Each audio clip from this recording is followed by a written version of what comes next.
नमस्कार खुलुमबाय लोगोफोर आं दिनै मोनसे जायगायाव थांनो ओंखारलायबाय नोंथांमोना आंनि भिडिअखौ जोबजासिम नायलायदो आरो आंनि भिडिअखौ मोजां मोनोब्ला अन्नानै साबस्क्राइबबो खालाम शेयारबो खालाम लाइकबो हर आरो कमेन्ट हर जाहाथे आं माबा मोनसे सोलोंनो हाबोयो नोंथांमोननि कमेन्ट मोननानै आं दिनै नोंथांमोननो रियेल काहानि खोन्थागोन आंनि सासे लोगोनि नखराव माबायदि रियेल काहानि माबायदि जालांनाय मानो होनबा आं जायनि न'आव थांगोन आरो आंनि जाय लोगो बेबो गैला बे दुनियाव गैला बेखौबो आं उनाव खोन्थागोन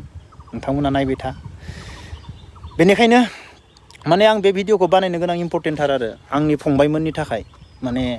बे भिडिअखौ जोबजासिम नायोब्ला बुजिगोन आरो बे भिडिअआव सानै उन्दै उन्दै गथ' फिसा फैगोन आरो 7 बोसोरनि आरो बे गथ'नि सायाव नोंथांमोना 100% कमेन्ट हर माने बे गथ'नि नामाव आरो आंनि नामाव हराबाबो बे गथ'नि नामाव कमेन्ट हर आं कमेन्टखौ फरायगोन आं कमेन्टखौ नायजोबगोन मानो होनोब्ला बे गथ'आ ओरैबायदि आं जेबो बुंनो हाला नोंथांमोना आंनि भिडिअखौल' जोबजासिम नायलांदो बे जाबाय जोंनि बाक्सा पर्ट बेनो सोरबा नुवाखैबा आं दा लोगोनियाव थाङै नोंसोरनो ओरैनो जोंनि लकेल जायगाखौ देखायग्रोदों आरो बे जाबाय जोंनि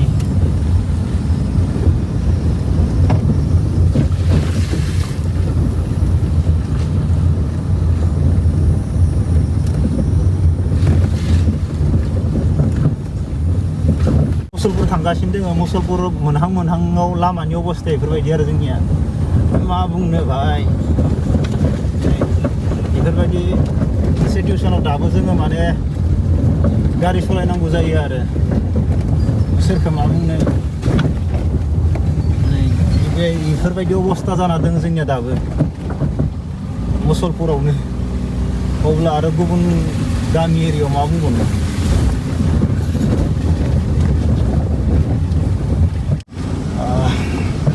आंथ' बुंखादोंआनो नोंसोर सासे लोगोनियाव थांगासिनो आरो सासे लोगोनि माबा मोनसे बाथ्रा खोन्थानो होननानै आं जाय लोगोनियाव थांदों बे लोगो आंनिया थैबाय आरो मा बुंनो उपाय गैया थैनायनि उनाव बिसा न'खरनि सिचुवेसना माबायदि जालांदों आं बेखौ खोन्थागोन आरो सासेल' फिसालामोन बैसागो दिनमोन बैसागो समाव माने लोगोफोरजों बाइक सालायनानै दा जों मा बुंबावनो बैसागो दिन नालाय टेम्प'जों उसुग्रोनानै थैबाय आरो थैखांनायनि उनाव आरो मा जाबावबाय 2 बोसोर उनाव बिनि बिफाया आरो पेरालाइसिस जाबावबाय माने पेरालाइसिस जानानै 2 इयार्सनि गेजेरावनो बिफाखौबो बासायनो हायासै दा मा जाखो फिसालायाबो थैबाय बिफायाबो थैबाय दा बिमा हारसिं बासायबाय नङा होमबा दा बिमाया मा खालामगोन बेखौनो बुंनो सानो आरो आङो गासैबो फंबायमोनखो मानो होनबा जोंथ' नोंगो रंजानानै इन्टारेस्ट खालामनानै बाइक स्पिड सालायनानै जों थैलांनो हागोन जोंना थैनायाथ' थैनानै थांबाय नाथाय नोंनि बिमा बिफाया थैखांनायनि उनावथ' जेबो प्रब्लेम गैला नाथाय नोंनि बिमाखौ सोर नायगोन नोंनि बिफाखौ सोर नायगोन जाहाथे जों मोजाङै बाइक सालायनानै मोजाङै थांनानै थानायब्ला दिनै बिमाया बेफोरबायदि खस्थ' मोननांनाय नङामोन जानो हागौ आरो दिनै ओरैबायदि दुखु मोनो आङो बिसोरनि बिमाया मा खामानि मावनानै जायो आं बेखौ नोंसोरनो खोन्थानो हाला मानो होनबा आंबो दुखु मोनो बेनिखायनो आं गासैबो फंबायमोनखौ बुङो आरो भाई जेसेबां नोंसोर बाइक सलाय खिन्थु गावनि भुलाव मालाबाबो थैनाङा आरो गाव हारसिं बा लोगोफोरजों जानला मोनला जुमाय लोंबाय माबाय बेरायनानै जेराव मेराव खुन्दायलाबायना थैनाङा आरो मोजां सलाय आस्थे सलाय बेनिखायनो आरोबाव काहानिबाव आरो मोनसेबाव बे काहानिखौ आं नोंसोरनो खोन्थाला नोंथांमोना बे भिडिअखौ जोबजासिम नायबानो बुजिगोन आरो आं मोनसे काहानिखौ लास्टाव खोन्थागोन आरो दा आं मुसलपुर मोनफैबाय आंनि लोगोनि न'आ मुसलपुरावमोन नोंथांमोना सोरबा मुसलपुर नुवाखैबा दा आं एसे न'आव मोनहां जाबाय आरो बेनो जाबाय जोंनि मुसलपुर आङो फैयै आंनि लोगोनाव मोनफैबाय नोंसोर दा नायबाय थादो आंथ' दहाय खोन्थाखादोंमोन मा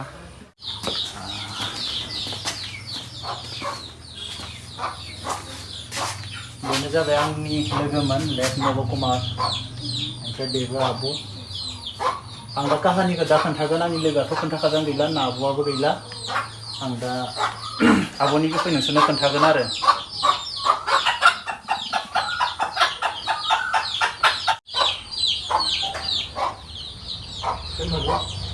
आंजो आब'नि गथ' सानै दङ आरो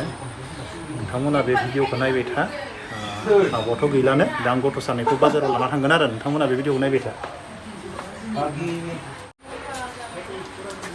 हाय खालामदे आंनि भिडिअ हाय खालामदे हायो दे दा आङो आब'नि जोंहा सानैबो आब'आथ' गैलानो आं आब'खौ गथ'खौ दा सानैखौ बाजाराव लांगोन आरो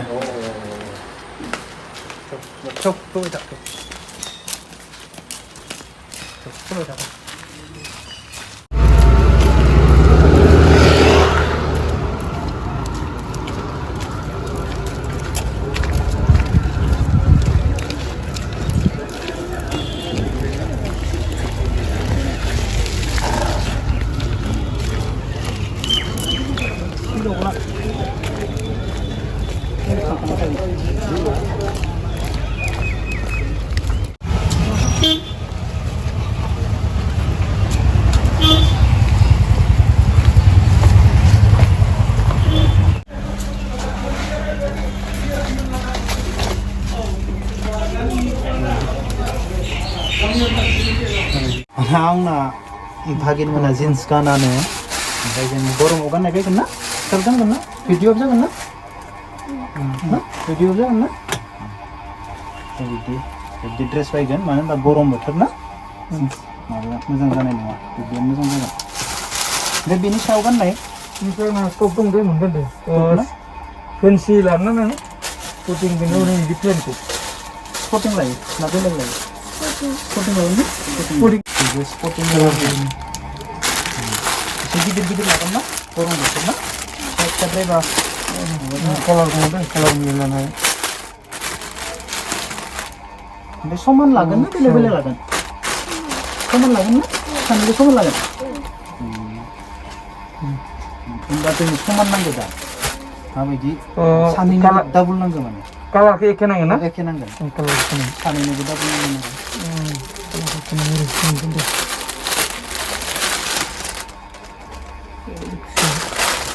गाननाय नायगोन फिसा जायोबा गिदिर लागोन ना गाननाय था सिङाव ट्राय दंखालै गाननानै दे बेखौ लागोन दे बाहेरायाव थांबा मोजांथार नुगोन बेखौ लागोन दे आरो नायबावनि दे आरो बायबावगोन दे आरो बायबावगोन बेखौबो लागोन दे मोजांथार नुदों ना दयनिखौबो लागोन बेखौबो लागोन दे बे पेननिखौ गानलायला जागोन ना दे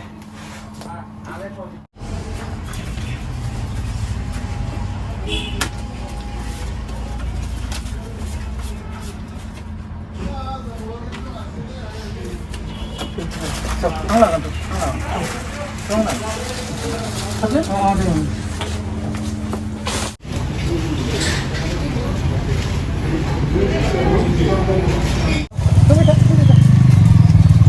मोनफैबाय जोङो